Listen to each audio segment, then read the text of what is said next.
सुप्रभात हिमाचल। तो मैं वीरेश ठाकुर अभी मौजूद हुआ हूं आपके समक्ष हिमाचल प्रदेश की सुबह की ताज़ा खबरों के साथ। तो आइए शुरू करते हैं बिना समय गवाए हुए नॉन स्टॉप ताज़ा खबरों के इस सिलसिले को।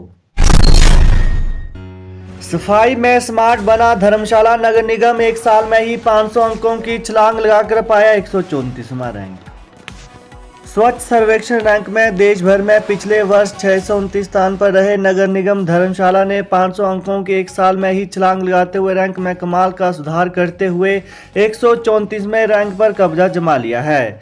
इतना ही नहीं, आगामी 3 वर्षों में 2025 तक म्यूनिसिपल कॉरपोरेशन धर्मशाला को स्वच्छता में देश भर में टॉप 10 में लाने का लक्ष्य रखा गया है।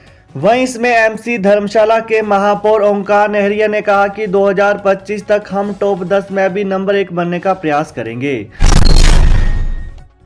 बड़ी उपलब्धि, पीएम आदर्श ग्राम योजना में हिमाचल का हमीरपुर देश भर में अव्वल। प्रधानमंत्री आदर्श ग्राम योजना के अंतर्गत उत्कृष्ट कार्य करने पर हिमाचल प्रदेश के हमीरपुर जिले को देश भर में प्रथम पुरस्कार मिला है। जिला के अनुसूचित जाति बहुल गांवों में आधारभूत सुविधाएं जुटाने और विकास कार्य करवाने में हमीरपुर जिला अव्वल रहा है। वर्ष 2011 के सामाजिक एवं आर्थिक सर्वे के आधार पर प्रधानमंत्री आदर्श ग्राम योजना के अंतर्गत जिला हमीरपुर के 17 विभिन्न गांवों का चयन किया गया था। इन गांवों में आधारभूत सुविधाएं जुटाने के लिए केंद्र सरकार से प्रत्येक गांव के लिए 20-20 लाख रुपए मिले थे। इसके अलावा प्रदेश सरकार से अतिरिक्त बजट मिला था। निर्धारित कुल 40 अंकों के विभिन्न पैरामीटर पर विकास कार्य करवाने में हमीरपुर जिला अव्वल रहा है। सीएम के गृह जिले मंडी से आज चुनावी शंखनाद करेंगे केजरीवाल। भाजपा हर विधानसभा क्षेत्र में करेगी शक्ति प्रदर्शन। हिमाचल प्रदेश में सीएम जयराम ठाकुर के गृह जिला मंडी से आम आदमी पार्टी आपके राष्ट्रीय संयोजक और दिल्ली के मुख्यमंत्री अरविंद केजरीवाल आज चुनावी शंखनाद करेंगे। केजरीवाल रोड शो के बाद ऐतिहासिक शेरी मंच पर जनसभा करेंगे। उनके साथ पंजाब के मुख्यमंत्री भगवंत सिंह मान भी रहेंगे। वहीं केजरीवाल और मान का हेलीकॉप्टर आज सुबह चंडीगढ़ से उड़ान भरेगा और करीब 11 बजे कांगनीधार में लैंड करेगा। 11:30 बजे विक्टोरिया ब्रिज से रोड शो निकलेगा। कुल्लू में पैराग्लाइडिंग और रिवर राफ्टिंग पर रोक हटी, हाईकोर्ट ने सशर्त दी अनुमति। हिमाचल प्रदेश की पर्यटन नगरी मनाली में सैर सपाटे के लिए पहुंचने वाले पर्यटक अब कुल्लू जिले में 4 साहसिक खेलों का लुत्फ ले सकेंगे। हाईकोर्ट ने paragliding, river rafting, snow scooter और एटीवी से प्रतिबंध हटाते हुए इन खेलों को सशर्त शुरू करने की अनुमति दी है। हालांकि ये खेल वही ऑपरेटर करवा सकेंगे जो तमाम औपचारिकताएं पूरी कर चुके हैं और पर्यटन विभाग ने जिन संचालकों के नामों की सिफारिश की है। हिमाचल पुलिस कांस्टेबल के 1334 पदों की भर्ती का परीक्षा परिणाम घोषित। हिमाचल प्रदेश में पुलिस कांस्टेबल भर्ती का लिखित परीक्षा परिणाम पिछले कल देर शाम को घोषित कर दिया गया है। जिला पुलिस अधीक्षकों की ओर से चयनित अभ्यर्थियों की सूची जारी की गई है। यह परीक्षा प्रदेश के सभी जिलों में 27 मार्च को ली गई थी। 1334 पदों के लिए 75,803 अभ्यर्थियों ने लिखित परीक्षा दी थी। परीक्षा के लिए प्रदेश में 81 केंद्र बनाए गए थे।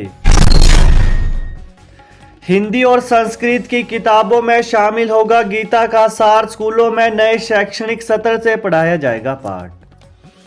हिमाचल प्रदेश के सरकारी स्कूलों में 9वीं से 12वीं कक्षा तक की हिंदी और संस्कृत की किताबों में गीता का सार शामिल किया जाएगा। नए शैक्षणिक सत्र से श्रीमद् भगवत गीता का अध्याय पढ़ाने की तैयारी शुरू हो गई है। मई से प्रदेश के सरकारी स्कूलों में इन कक्षाओं का नया शैक्षणिक सत्र शुरू किया जाएगा। वहीं विधानसभा के बजट सत्र के दौरान सत्ता पक्ष विपक्ष ने ध्वनिमत से गीता के सार को स्कूली पाठ्यक्रम में शामिल करने का प्रस्ताव पारित किया है। उच्च शिक्षा निदेशक डॉक्टर अमरजीत कुमार शर्मा ने बताया कि सरकार ने बजट सत्र में यह फैसला लिया है। इसे लागू करने की तैयारी शुरू कर दी है और रूपरेखा भी तैयार की जा रही है। एचपीयू शिमला पंचायत सचिव छंटनी परीक्षा का परिणाम घोषित। हिमाचल प्रदेश विश्वविद्यालय ने पंचायत सचिव की अक्टूबर 2021 में आयोजित की गई छंटनी परीक्षा का परिणाम पिछले कल घोषित कर दिया है। विश्वविद्यालय ने परिणाम अपनी वेबसाइट पर दिए गए रिक्रूटमेंट पोर्टल के दिए लिंक के माध्यम से अभ्यर्थियों को उपलब्ध करवा दिया है। वहीं अभ्यर्थी अपनी लॉगिन आईडी का उपयोग कर परिणाम देख सकते हैं। हिमाचल प्रदेश विश्वविद्यालय प्रशासनिक कारणों के चलते यूजी प्रथम और द्वितीय वर्ष की परीक्षाएं स्थगित। हिमाचल प्रदेश विश्वविद्यालय ने 7 अप्रैल से शुरू होने वाली स्नातक degree course BA, BSc, BCom और शास्त्री के प्रथम और द्वितीय वर्ष की परीक्षाएं प्रशासनिक कारणों के चलते स्थगित कर दी है। वहीं यूजी डिग्री कोर्स के अंतिम वर्ष की परीक्षा तिथियों में कोई बदलाव नहीं किया गया है। विश्वविद्यालय के परीक्षा नियंत्रक डॉक्टर जेएस नेगी ने कहा कि यूजी प्रथम और द्वितीय वर्ष की परीक्षाओं का शेड्यूल फिर से तय कर अधिसूचित किया जाएगा। करुणामूलक भर्ती में फिर सीलिंग। हिमाचल में करुणामूलक भर्ती के पदों को भरने के लिए अब फिर से सीलिंग लग जाएगी। यह सीलिंग कुल कैडर के 5% पदों पर रहेगी। इससे पहले राज्य सरकार ने 24 जनवरी 2022 को ऑफिस मेमोरेंडम जारी कर सीलिंग को हटा दिया था। साथ ही यह भी कहा था कि चतुर्थ श्रेणी कर्मचारियों की सभी वैकेंसी एक साथ करुणामूलक आवेदकों से भरी जा सकेगी। उच्च शिक्षा निदेशालय जर्नल हाउस किए बिना फीस बढ़ाने वाले निजी स्कूलों का रिकॉर्ड तलब। अभिभावकों के साथ जर्नल हाउस किए बिना फीस बढ़ाने वाले निजी स्कूलों का रिकॉर्ड तलब कर लिया गया है। उच्च शिक्षा निदेशालय ने राजधानी शिमला सहित कई जिलों में इस बाबत कार्रवाई शुरू कर दी है। निजी स्कूलों में 5 से 10% तक सालाना फीस में बढ़ोतरी की गई है। बीते कुछ दिनों से अभिभावकों को इस बाबत एसएमएस आना शुरू हुए हैं। भारी भरकम फीस के मैसेज देखकर अभिभावकों की नींद उड़ गई है। निदेशालय पहुंची शिकायतों पर संज्ञान लेते हुए उच्च शिक्षा निदेशक ने फीस से संबंधित रिकॉर्ड जांचने का फैसला लिया है। देय भत्ते और 7 तारीख से पहले पेंशन देने पर बनी सहमति, बैठक में बोले चमन पुंडीर।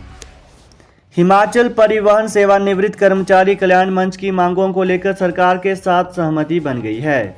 यह बात हिमाचल परिवहन सेवानिवृत्त कर्मचारी कल्याण मंच के जिला अध्यक्ष चमन पुंडीर ने कही है। मंच की बैठक जिला अध्यक्ष चमन पुंडीर की अध्यक्षता में की गई। इस दौरान अध्यक्ष ने बताया कि मांगों को लेकर मंच द्वारा 9 मार्च को प्रस्तावित धरना प्रदर्शन को स्थगित करने के लिए मंच के 5 पदाधिकारियों को मुख्यमंत्री व परिवहन मंत्री ने बुलाया था। यह बैठक 7 मार्च को हुई, जिसमें सेवानिवृत्त कर्मचारियों को पेश आ रही समस्याओं पर चर्चा की गई। वहीं अध्यक्ष ने बताया कि बैठक में मुख्यमंत्री, परिवहन मंत्री, भाजपा संगठन मंत्री त्रिलोक कपूर, नगरोटा विधानसभा के विधायक अरुण मेहरा व chief secretary, transport secretary, finance व अतिरिक्त प्रबंधक निदेशक के साथ मंच के पदाधिकारियों के साथ पेंशन हर माह 7 तारीख से पहले देने, दिसंबर 2020 तक रिटायर हुए सभी कर्मचारियों के सभी देय भत्ते जारी करने, सेवानिवृत्त होने के 3 माह के अंदर पेंशन लगाए जाने व अन्य सरकारी कर्मचारियों की तर्ज पर परिवहन सेवानिवृत्त कर्मचारियों को वित्तीय लाभ दिए जाने, पेंशन संबंधी समस्याओं के स्थायी हल के प्रयास पर सहमति बनी है। हायर ग्रेड पे का मांगा लाभ। अनुबंध से पक्के हुए कर्मचारियों ने अराजपत्रित कर्मचारी महासंघ से वेतन विसंगति को दूर करने का आह्वान किया है। उन्होंने मांग की है कि सरकार से इस बारे बातचीत की जाए। कर्मचारियों ने पिछले कल अराजपत्रित कर्मचारी महासंघ के अध्यक्ष से मुलाकात की है। वहीं इस मौके पर कर्मचारियों ने कहा कि 3 अप्रैल को हुए महासम्मेलन में कर्मचारी साथियों की हायर ग्रेड पे और अन्य मांगों को मुख्यमंत्री से पूरा करवाया, लेकिन कुछ कर्मचारी साथी अभी भी हायर ग्रेड पे के लाभ से वंचित हैं।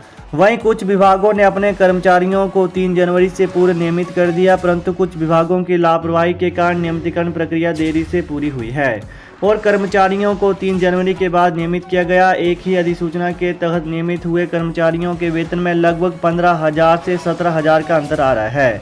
जो कर्मचारी 3 जनवरी से पूर्व नियमित किए गए हैं, उन्हें हाई ग्रेड पे का लाभ दिया जा रहा है। तो ये थे आज दिन भर के मुख्य समाचार। तो ताज़ा खबरों को पाने के लिए चैनल को जरूर सब्सक्राइब करें। Thanks for watching. जय हिंद, जय हिमाचल।